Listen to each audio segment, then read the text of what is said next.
In this episode of Excel and Hustle, we talk to Yolanda Hutchinson of Coffee Meets Culture, where she talks about the balance of being a social worker and a brand owner at the same time. I hope that you enjoy. Tune in and leave a comment below. All right. Well, thanks so much for being here today. Super excited about having you.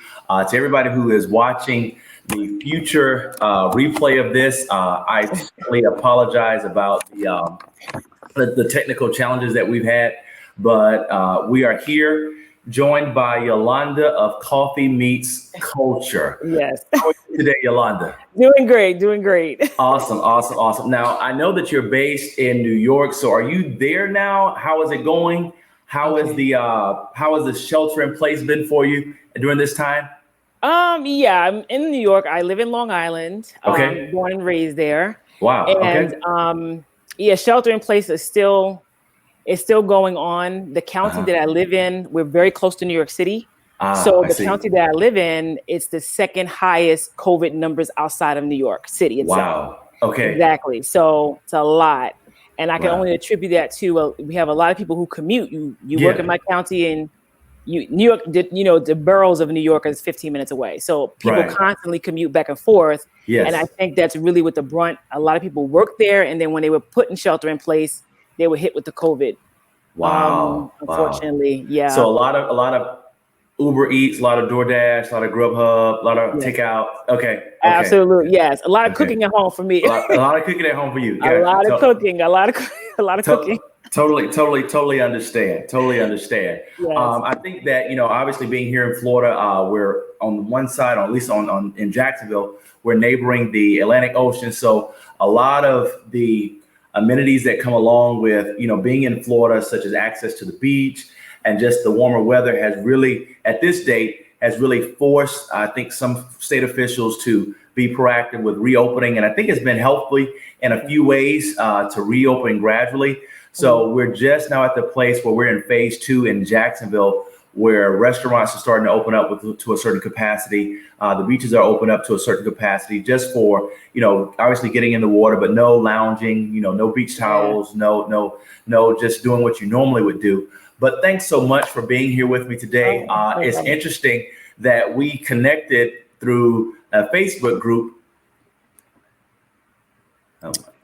Oh yeah, just okay. There you go. We connected through a Facebook group by Charles with T-shirt Millionaires, and just really enjoyed the connectivity, not just with your brand, but all of the brands throughout the process.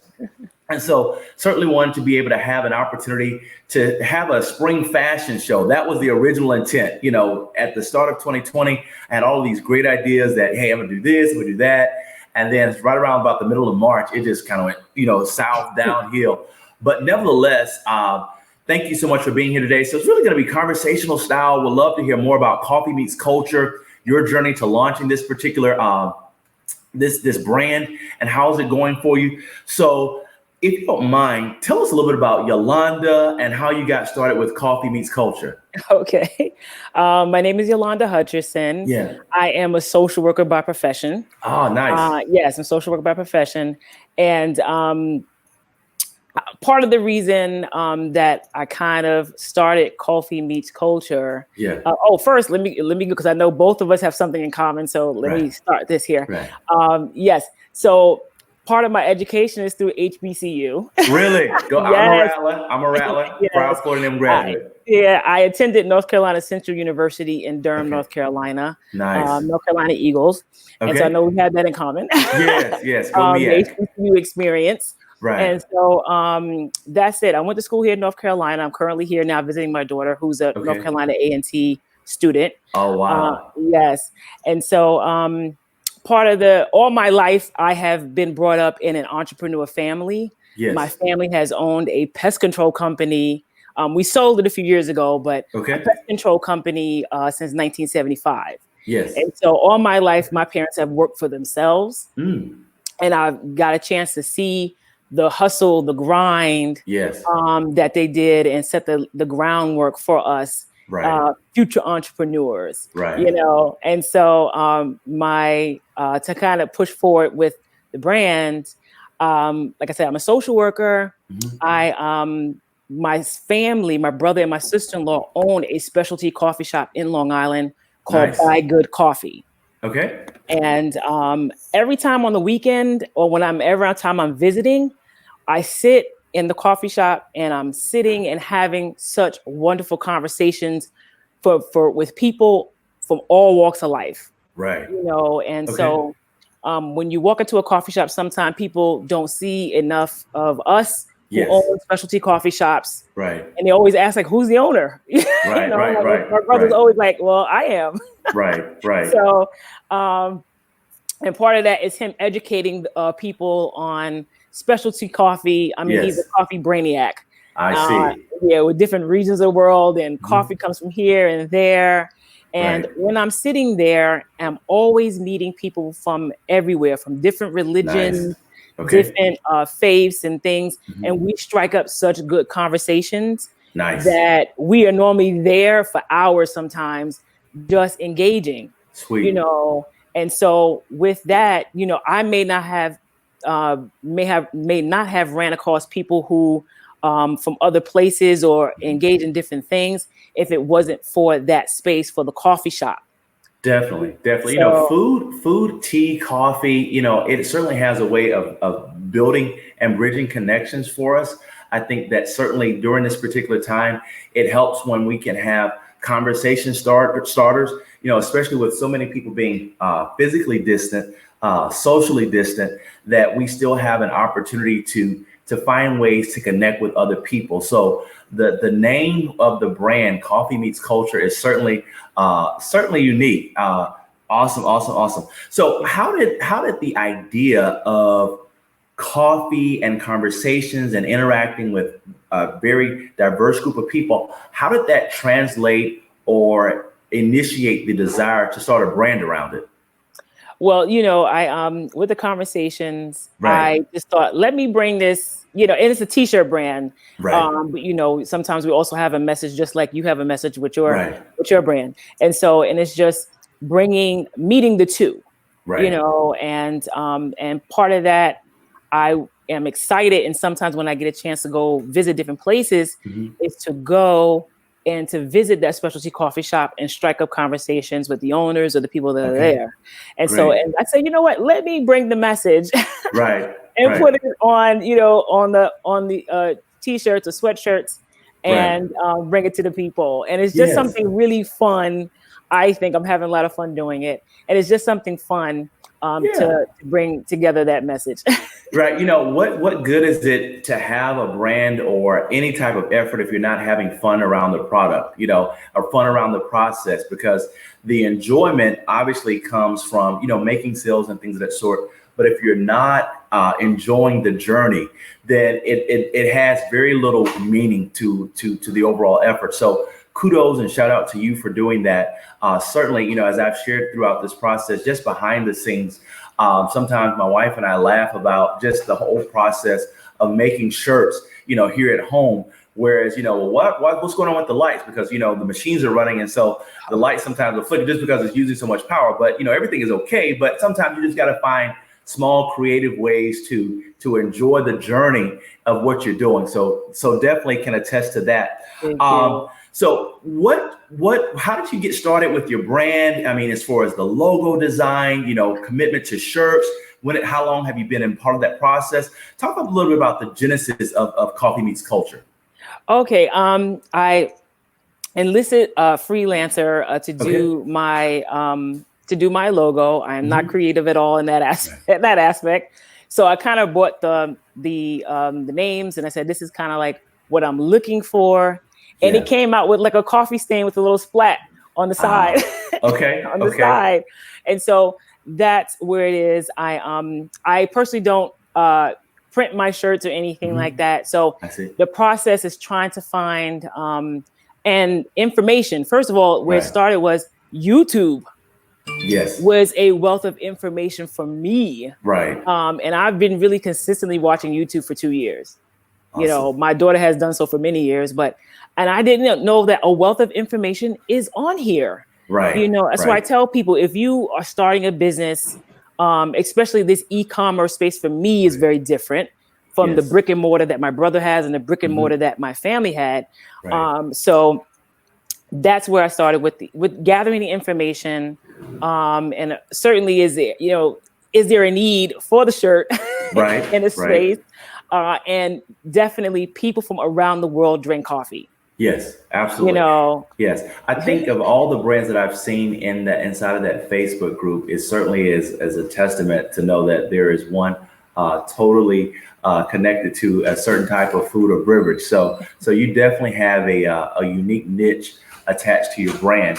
Tell me if you don't mind. So we've talked a little about, how to go about getting a logo, getting started, because I think for anyone who's viewing this, they will find some of the smallest nuggets helpful, that even if you aren't a graphic designer, that there are websites that you can leverage to keep the ball moving forward so that we all can focus best on what we know how to do.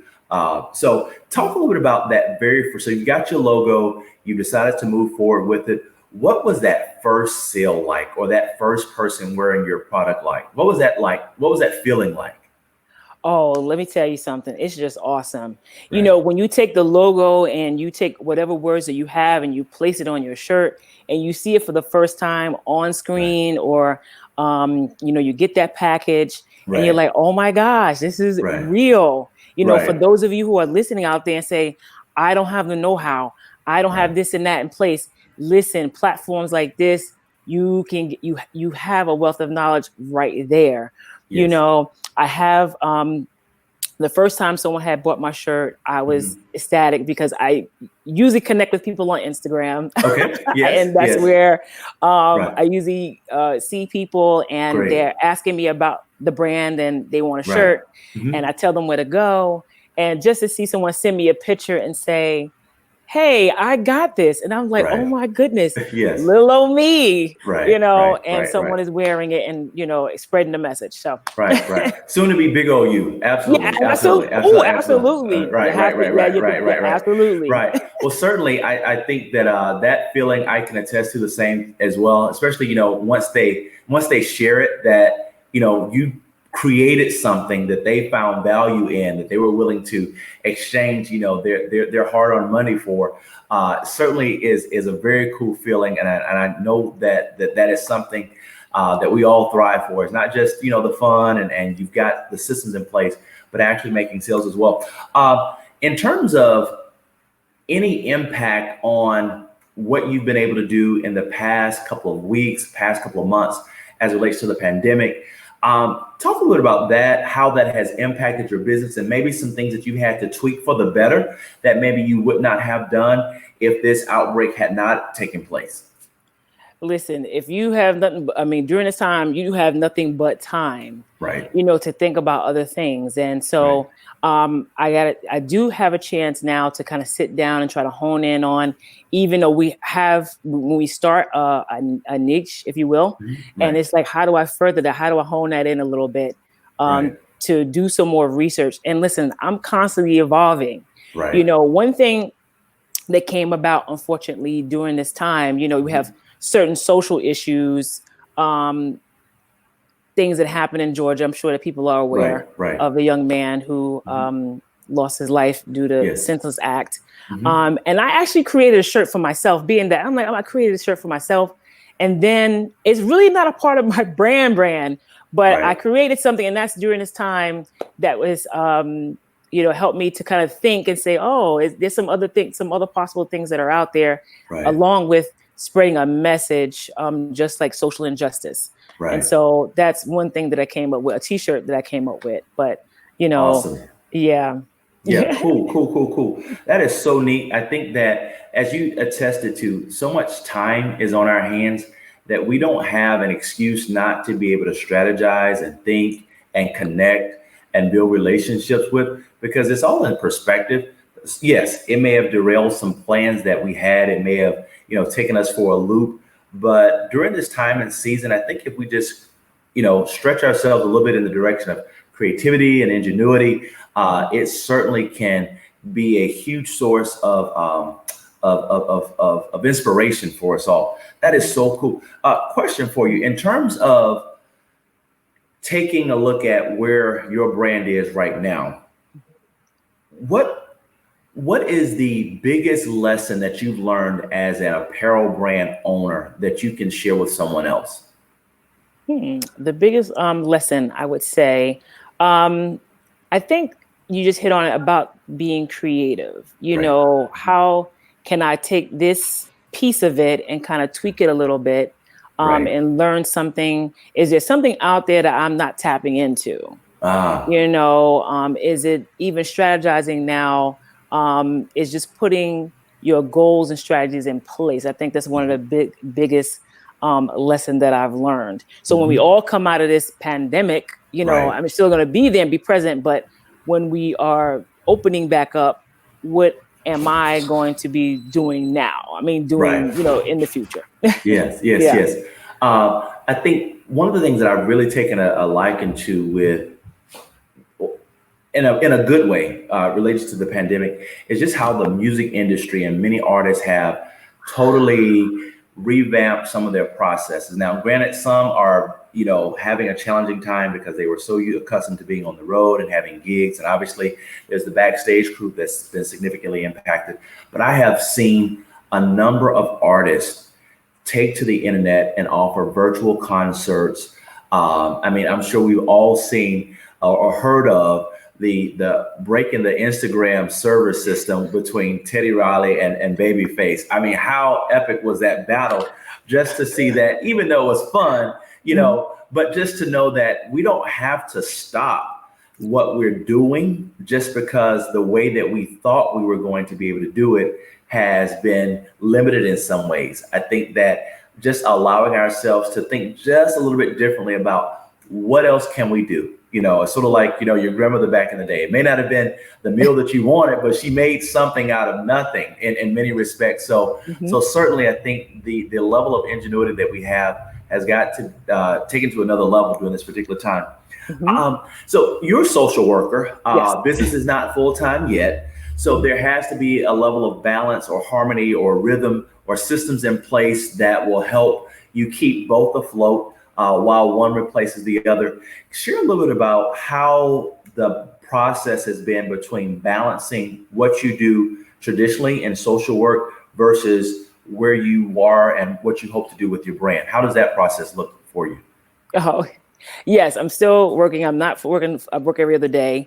Right. I investigate sex abuse cases for children. So that's basically what I do. So we're constantly busy. Right. And so the balance is, you know, for me, having a plan in place every day. I go to work, and then I usually write down in my journal or a agenda what I have in place. Like, okay, I'm going to do Instagram post this day. I'm going to do a video this day or in the afternoon or whatever. So I heavily, you know, use my agenda and put a timeline in place, and that just helps me out. And trying to balance work, because even when I go home, sometimes my job doesn't stop as a social worker. I have police calling me, detectives calling me, or families calling me in crisis because we deal with such a sensitive topic. Absolutely. You know, so I try to find a balance between that and also family. That's all in the mix too as well. Right. Totally get it. Totally get it. I think that I think it was Tony Dungy, you know, who's a famous football coach. He said, if you plan to fail, if you fail to plan, then you plan to fail. And I think having just the small items like an agenda or a post-it note system or some other type of, you know, system in place that helps you become more effective is always key. And so it's helpful that we are able to look at our best practices that enable us to be successful brand owners, so that as we grow, we learn from these things. So it's not just that I don't have all the time in the world, but it's I have these tools and strategies in place that help me to keep both afloat, so that there's continuous revenue coming in at the same time. In terms of lessons that you've learned throughout this process, whether it be, you know, double checking sizes, you know, ways to save on shipping, what are some of the biggest lessons that you have learned throughout the process of having a brand? Okay, listen. Part of that to me is one of the lessons that I've learned is being an example too as well. You never know who is watching. Right. And so I take that into consideration. That's one of the biggest lessons that I've learned. I watch other brands, and certainly I am conscious of what I'm putting out and what the message that I'm sending out. So yeah. I think that you're so spot on with what you're putting out, and excellence is key. Our next sale is our next sale. So, it's not enough just to have in place the idea, but it has to boil down to the level of execution that's there as well. I'll never forget, recently I did a giveaway through a partnership with a different brand. And I was at the place where I was ready. I've got the address, I've got the packaging ready to go. I've got the shirts ready.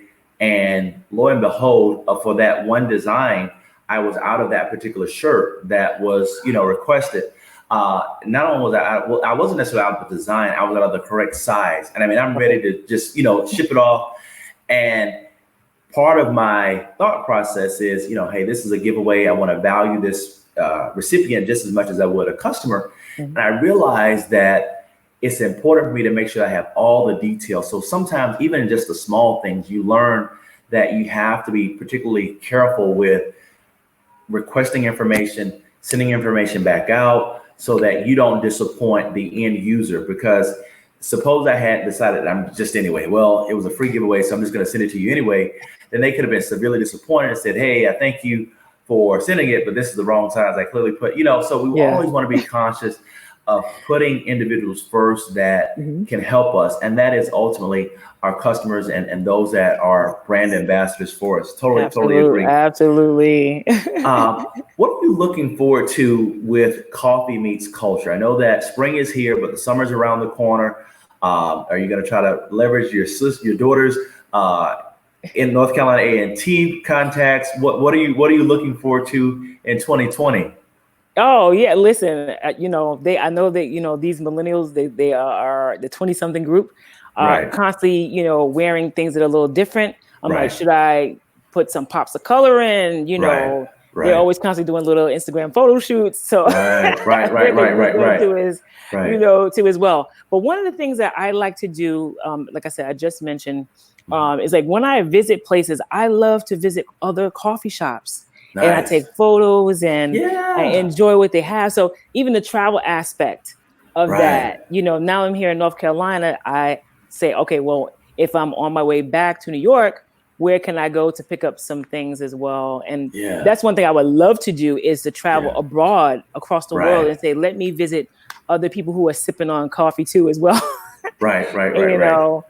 Yeah. It's interesting that you said that, just since we've been talking, and granted, keep your business plan at the forefront. I don't want to derail or distract from anything, but I have just, had a thought, this would really be a dope traveling series of conversations about a number of different topics. So, let's say you're in North Carolina, maybe you meet up with a small business owner or a group of small business leaders, and you talk about, access to capital or crowdfunding or the process to make the best coffee within a certain flavor. I don't know. It's just, Coffee Meets Culture. That really has had my wheels turning about, this really could be traveling, or in this case, in this time, a virtual summit tour where, you talk to various business owners that are baristas, that are in the coffee area, whether that be distributing or whether that be, they have their own indie shops.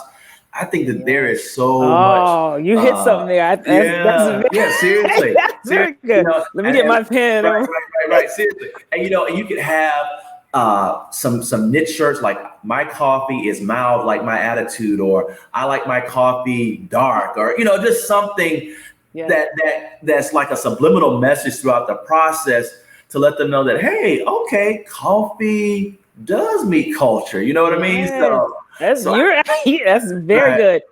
That's good. That is one thing I say, even in this space right here that we are in, that virtual, a lot of people are doing these virtual things. So at this time we have to tweak it, and I think this, Yeah.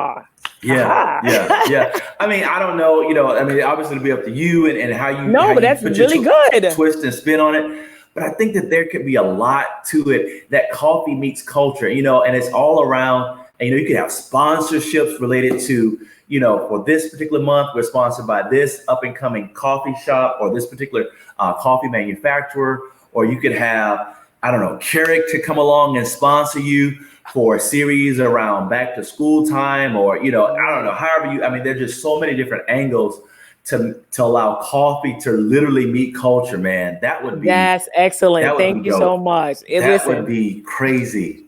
That's good, because listen, just bouncing off that is awesome. Right. Even though I'm thinking can't try, this is pandemic, can't really travel abroad and things like that, but to bring it to the people here. Thank you so much. That's awesome. Yeah, man. You can start with your brother or brother-in-law, I think you mentioned, and just, man, take it overseas from there. That's good, because he roasts his own coffee. So a lot of people may not know about that process. My brother roasts his own coffee from his shop. What? Get out of here. Yes. Oh, man. I remember when. That's what 5 years from now, we're like, I remember when. Now I can't even book an appointment with there you. So, yeah, gotcha. Love it. Totally understand. So as it relates to the balance between, and we're wrapping up, as it relates to the balance between having a brand, having a balance with the job, looking at next and new opportunities that may exist, where do you then find the drive and the inspiration to continue what you're doing in the midst of it all? Listen, just the motivation to me is, like I said, coming up with new ideas. Sometimes I just sit and I'm by myself and I have a pen in hand and I'm writing things down constantly. And that is where the inspiration comes from. Absolutely. If you can't inspire yourself, that's that's a hard place to be in. But you also can look towards others too and say, wow, this is what they're doing. I could do something similar, or I still can use, that's that inspiration to find that passion that's going to drive the brand. And I love it. It's inspiring to see that so many people during this time are coming up with businesses and different ideas. It really, and that's what motivates me too, as well. And then part of that is, trying to leave something for my children to say, hey, mom, my mom is 40 something. And listen, I'm just coming up with this last year and it's not too late. It's not too late to do something. It really isn't. For those of you out there, you think, oh, I'm 40, 50, 60, and I want to start this, but I'm a little too old. I'm this and that. And we put a lot of limitations on ourselves. I'm sorry, I went way to left, but No, you're good. You're good. Yes, you're right. It's not too late. It really isn't. You're absolutely right. It's not too late, and it's not for us to be held bondage either by the limitations that others perhaps will put on ourselves, on us because of their preconceived notions. Obviously we all have 24 hours in a day, but sometimes the hours of our days are filled with responsibilities that others may not have. And I think that as business owners, we have to be comfortable. Yes, we can achieve inspiration and be motivated by the success of others, but what we can't allow is for their success to define our success based upon a number of different factors. So I think that it's key, as you said, whether you are 40, 50, or 60, or maybe you may be 25 and you've still had hiccups, you've got to have a healthy balance of perspective and awareness about where you are and what tools that you have at your disposal to accomplish the things that God has placed in your heart and that you hope to accomplish. Absolutely. Yeah.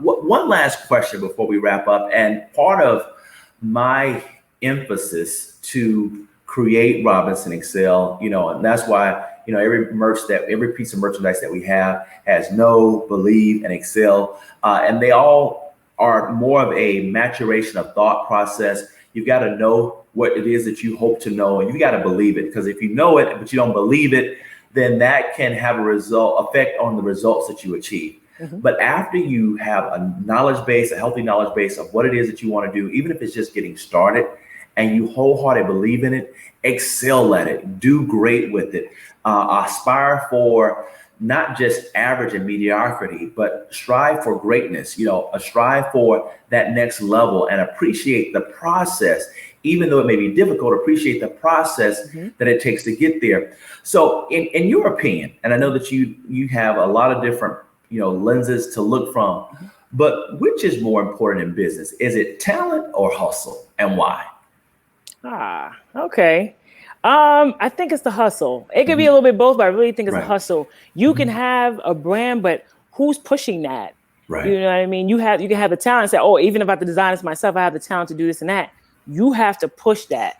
Yes. You know, you have to get out here and connect with people and be on social media and wear your brand. When I go out, I wear my T-shirts. I'm constantly, I don't push to sell, but it could be just the message itself, just like you explained about your brand. You know, you have to put that time to hustle. You have to do it. Yes, absolutely. Everybody, thank you for tuning in and listening in and watching. Yolanda, thanks so much for being here on the show. I know that in the future, it may be hard for any of us to get a hold of you, especially with the Coffee Meets Culture tour that'll be going on. Yes, sir. But hopefully we'll be able to get in on your calendar, a year from now, and just follow up and just see, hey, this is how the process has been. This is the journey thus far and what you're looking forward to in the future. But thank you so much. Oh, thank you so much for having me. Much appreciated. Thank you. Absolutely. We'll be in touch again soon. Talk to you. Okay. Bye-bye. Thanks so much for watching this episode of Excel and Hustle. As always, remember that you can log online to robinsonexcel.com or follow us on Instagram at robinsonexcelco to find more information about all that we're doing. And until next time, not only excel, but hustle.